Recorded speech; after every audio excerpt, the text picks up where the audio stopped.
Alright, class 9. Now we move on to the next lecture of socialism in Europe and the Russian Revolution. This will be the last lecture of chapter 2. So, in this, we will talk about the Russian Revolution and the world. Many people across the globe criticized the capture of power in Russia by the Bolshevik. However, many workers and peasants in other parts of the world supported the Russian Revolution. दुनिया भर में जैसे आपको पता रहा है कि Japan, America ये देश नहीं चाहते थे कि कम्युनिज्म आए, तो इन देशों में और बहुत सारे ऐसे देश रहे जो कम्युनिज्म को पसंद नहीं करते थे। तो उन्होंने बोल्शेविक ने जो पावर कैप्चर की, जो सत्ता हासिल की, ताकत को हासिल किया, उसका विरोध किया। और उसके साथ साथ बहुत सारे वर्कर, पीजेंट यानी किसान दुनिया भर के देशों में ऐसे भी रहे जिन्होंने बोल्शेविक की इस काम को सपोर्ट किया। बोल्शेविक रेवोल्यूशन आपको पता है अक्टूबर में जो हुई थी, तो वर्कर पीजेंट जो दुनिया भर के किसान थे, दुनिया भर के मजदूर थे, उन्होंने इस रशियन रेवोल्यूशन को सपोर्ट किया। और जो लोग कम्युनिज्म के खिलाफ थे वो इसको पसंद नहीं करते थे, तो उन्होंने इसको क्रिटिसाइज किया। The Bolshevik founded Comintern, an international communist union of the people supporting the Bolshevik. तो बोल्शेविक ने यहाँ पे कॉमिंटर्न सेटअप किया। कॉमिंटर्न होता है कम्युनिस्ट इंटरनेशनल। तो एक कम्युनिस्ट इंटरनेशनल ऑर्गेनाइजेशन बनाई बोल्शेविक ने। ये बनाई गई थी लेनिन के अंडर 1919 में, लेकिन ये 1943 1943 तक आते आते ये फिनिश हो गई, खत्म हो गई, ये चल नहीं पाई। Many non-Russian from outside the USSR participated in the Conference of the People of the East and the Bolshevik founded Comintern. बहुत सारे नॉन रशियन लोग यहाँ पे रहे यूएसएसआर में जिन्होंने पार्टिसिपेट किया, जिन्होंने पीपल ऑफ द ईस्ट अब जो थी इसका एक ऑर्गेनाइजेशन, इसमें पार्टिसिपेट किया। बोल्शेविक ने जो कोमिंटर्न बनाया था उसमें पार्टिसिपेट किया। By the time of the outbreak of the Second World War, the USSR had given socialism a global face and world stature. और सेकेंड वर्ल्ड वॉर के फिनिश होने तक यहाँ पर रशिया ने सोशलिज्म को एक ग्लोबल फेस दे दिया। मतलब सोशलिज्म को दुनिया भर में दिखा दिया कि क्या होता है, सोशलिज्म क्यों जरूरी है। तो ये दुनिया भर में इसको एक पहचान मिली। और यही लेनिन का एक सोच थी जो इसको दुनिया भर में सोशलिज्म को, कम्युनिज्म को बढ़ाना चाहता था, तो वो यहाँ पर किया गया। By 1950 it was realized that Russian government was not working according to the principles of socialism. लेकिन ये जो सोशलिज्म की स्पिरिट थी, सोशलिज्म की जो थ्योरी थी, ये कामयाब नहीं हो पाई 1950 तक आते आते। क्यों? क्योंकि यहाँ पर रशियन गवर्नमेंट जो थी वो वैसे काम नहीं कर रही थी जैसा सोशलिज्म कहता है। रशियन गवर्नमेंट में अभी भी बहुत सारी कमियां थी जो सोशलिज्म के सक्सेस को हटा रही थी। लोगों के सामने इसको कामयाब होना चाहिए था सोशलिज्म को, लेकिन ये नहीं हो पाया। इसके पीछे कमी थी रशियन गवर्नमेंट के काम करने के तरीके की। Although Russia had become an industrial power and agriculture activity improved, it was contended that basic freedom of the people such as the right to speech were denied and the development was a result of repressive policies of Russian government.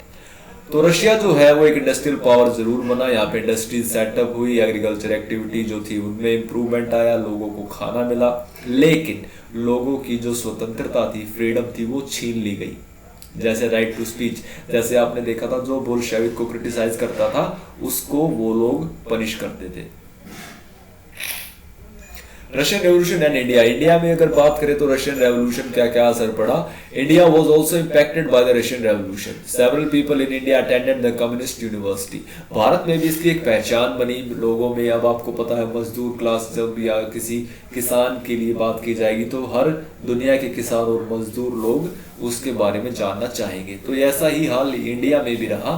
Bharat के लोग Russian revolution से उम्मीद लगा के बैठे थे, specially lower class के people. तो उन्होंने क्या किया, कम्युनिस्ट यूनिवर्सिटीज में जाना शुरू कर दिया। The communist party was formed in India by mid 1920s। और यहाँ पर कम्युनिस्ट पार्टी बनी भारत की 1920 में, जिसे कहा गया कम्युनिस्ट पार्टी ऑफ इंडिया। और जो ये कहा जाता है कि रशिया के फंड से बनी थी। ये एक ऐसी पार्टी थी जिसका देश की आज़ादी से कोई लेना देना नहीं था। ये पार्टी नहीं चाहती थी कभी भी भारत आज़ाद हो, क्योंकि इसको पता था भारत अगर आज़ाद होगा तो यहाँ पर जो है वो सिस्टम सोशलिज्म या कम्युनिज्म का नहीं आएगा। तो ये कम्युनिस्ट पार्टी ऐसी थी जो अकेली ऐसी पार्टी बनी जो देश की आज़ादी की लड़ाई में तो पार्टिसिपेट कर रही थी, लेकिन देश की आज़ादी का इससे कोई लेना देना नहीं था। ये सिर्फ कम्युनिज्म लाना चाहती थी और आज भी इस पार्टी का यही टारगेट है। अगर आप देखोगे वेस्ट बंगाल में, केरला साइड में इनकी अभी भी 1-2 सीटें हैं। अब तो ये फिलहाल पूरी तरह से खत्म होने के कगार पे है, इसके टुकड़े हो चुके हैं, इसके अंदर से कई पार्टियां बन चुकी हैं। तो ये कम्युनिस्ट पार्टी 1920 में बनी थी भारत में, जिसको वेस्ट बंगाल में काफ़ी पॉपुलैरिटी मिली थी स्टार्टिंग में आज़ादी के टाइम पे। Jawaharlal Nehru and Tagore wrote about Soviet socialism. Nehru ने भी इसको प्रेज किया, टैगोर ने भी इसके बारे में लिखा। Several prominent Indian political and social leader visited Russia to understand the principle of socialism. बहुत सारे भारत के नेता रशिया गए।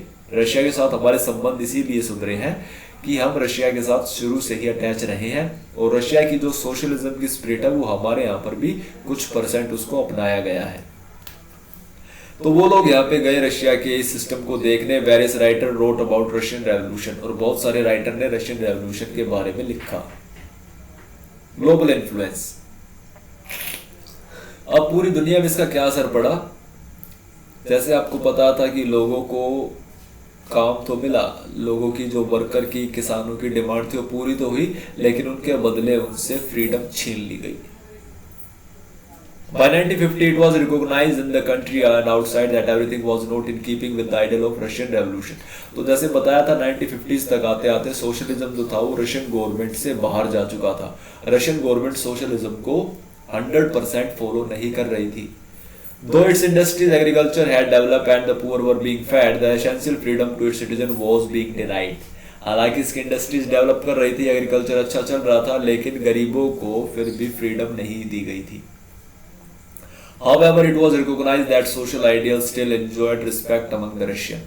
लेकिन आज भी रशियन के जो रशिया के लोग हैं, सोशल आइडियल उनके अंदर आज भी रिस्पेक्टेड मिलेंगे आपको। वो आज भी सोशलिज्म को मानते हैं। But in each country the idea of socialism were rethought in a variety of different ways। लेकिन हर देश में सोशलिज्म का जो ये थ्योरी था वो अलग अलग तरीके से अपनाया गया। तो भारत में जैसे आपने देखा होगा आज़ादी के टाइम पे सोशलिस्ट इकोनॉमी को अपनाया गया था। सोशलिस्ट इकोनॉमी ये होती है, इसमें सरकार जो होती है वो सारा प्रोडक्शन करती है और सरकार इस प्रोडक्शन के थ्रू गरीबों को हर फैसिलिटी मिले, बेसिक जो उनकी ज़रूरतें हैं वो पूरी हो, इस बात का ध्यान रखती है। 1991 में हमने इस थ्योरी को चेंज कर दिया और हमने मिक्स्ड इकोनॉमी की थ्योरी अपना ली है, जहां पर प्राइवेट और पब्लिक यानी सरकारी और प्राइवेट सिस्टम को अपनाया गया है। तो हर देश ने सोशलिज्म को अलग अलग तरीके से लिया, लेकिन डेफिनेटली इस बात के लिए रशिया को हमेशा याद किया जाएगा कि इसने वर्कर और फार्मर, किसानों को और मजदूरों का जो एक क्लास था जिसको इकोनॉमिक फ्रीडम चाहिए थी वो इसने दी। तो इकोनॉमी को अगर आप कह सकते हैं कि बहुत ज़रूरी पॉलिटिकल थ्योरी जो होती है, पॉलिटिकल राइट्स जो होते हैं, उससे ज़रूरी होता है इकोनॉमिकल राइट आपके पास हो, तो वो रशिया ने दिया। So this is the end of the lecture. Next lecture we will talk about the NCERT exercise and revise this chapter once again. Okay, thank you.